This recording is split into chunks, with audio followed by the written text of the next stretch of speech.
Welcome to Sakas academy. October 8 2024 current events பகுதி பார்க்கலாம். மாலத்தீவு இந்தியா இருதரப்பு உறவுகள். மாலத்தீவு அதிபர் அவர்கள் இந்தியா பிரதமரை சந்திக்கிறதுக்காக 4 நாள் சுற்றுப்பயணமாக இந்தியா வந்திருந்திருக்காங்க. என்ன மாதிரியான பேச்சுவார்த்தைலாம் நடந்துச்சுன்னா, மாலத்தீவுகளோட வளர்ச்சி திட்ட பணிகளை மேம்படுத்துறதுக்காக 3000 கோடி ரூபாய் நிதி மாலத்தீவு அதிபர் முகமது முயிஸ் அவர்கள் கேட்டிருந்தாங்க. அதை தர்றதாக இந்திய பிரதமர் திரு நரேந்திர மோடி அவர்கள் ஒப்புதல் தெரிவிச்சிருக்காரு. அடுத்ததாக அவரை யாரெல்லாம் வரவேற்றாங்க அப்படின்னா, ஃபர்ஸ்ட் மாலத்தீவு அதிபரோட பேர் தெரிஞ்சுக்கோங்க, முகமது மொய்சு. இந்திய பிரதமர் நரேந்திர மோடி, குடியரசுத் தலைவர் திரௌபதி முர்மு, குடியரசு துணைத் தலைவர் ஜெகதீப் தன்கர், சுகாதாரத்துறை அமைச்சர் ஜே பி நட்டா, இவங்க ஃபுல்லாமே அவரை வரவேற்றிருந்தாங்க. அடுத்ததாக 2026 நாட்டில் நக்சல் பிரச்சனைகள் முற்றிலும் அளிக்கப்படும் சொல்லி உள்துறை அமைச்சர் அவர்கள் அமித்ஷா அவர்கள் டெல்லியில் நடந்த 8 மாநில முதல்வர் பங்கெடுத்துக்கிட்ட கூட்டத்தில் பேசியிருந்தாங்க. அடுத்ததாக காச நோயாளிகளுக்கு சத்தான உணவு வழங்கும் திட்டத்தை மத்திய சுகாதாரத்துறை அமைச்சர் ஜே பி நட்டா அவர்கள் தொடங்கி வைத்தார். புதுடில்லியில் தொடங்கி வைக்கிறாங்க. ஆல்ரெடி காச நோயாளிகள் 500 ரூபாயிலிருந்து 500 ரூபா கொடுத்துக்கிட்டு இருந்தாங்க. அந்த இதை மாற்றி 500லேருந்து 1000 ரூபாயாக உயர்த்தப்படும் சொல்லி ஜே பி நட்டா அவர்கள் சொல்லியிருக்காங்க.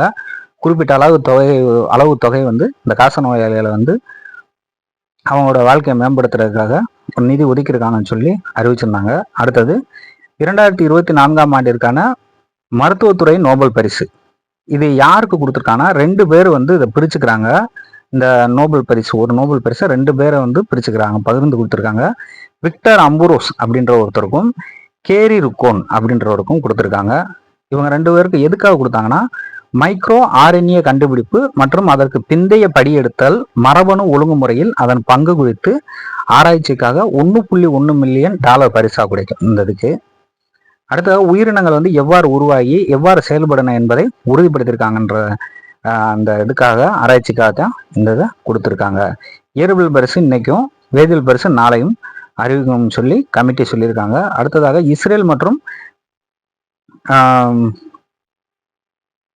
இஸ்ரேலில் போர் நடக்கிறதுனால மிகுந்த பதற்றத்தில் இருக்காங்க. மத்திய கிழக்கு பகுதி மிகப்பெரிய பதற்றத்தில் உட்பட்டு இருக்கு அப்படின்னு சொல்லி செய்திகளில் சொல்லிக்கிட்டு இருக்காங்க. அடுத்ததாக மக்களை தேடி மருத்துவம் அப்படின்ற திட்டம், தமிழக அரசின் திட்டம் ஐநா விருதுக்கு தேர்ந்தெடுக்கப்பட்டிருக்கு.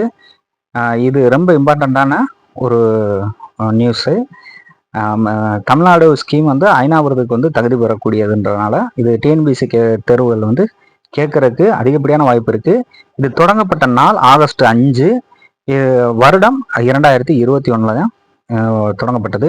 இது 45 வயதுக்கு மேற்பட்டோருக்கு தொற்று அல்லாத நோய்களுக்காக இந்த அவார்டை கொடுக்குறாங்க.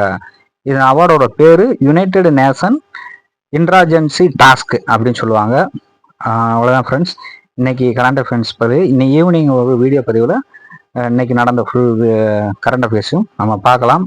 இது போன்ற பயனுள்ள தகவல்களுக்கு சகஸ் அகாடமி நம்ம சேனலை சப்ஸ்கிரைப் பண்ணுங்கள், உங்கள் ஃப்ரெண்ட்ஸுக்கும் ஷேர் பண்ணுங்கள். Thank you friends. அடுத்த வீடியோவில் நம்ம சந்திக்கலாம். தேங்க்யூ.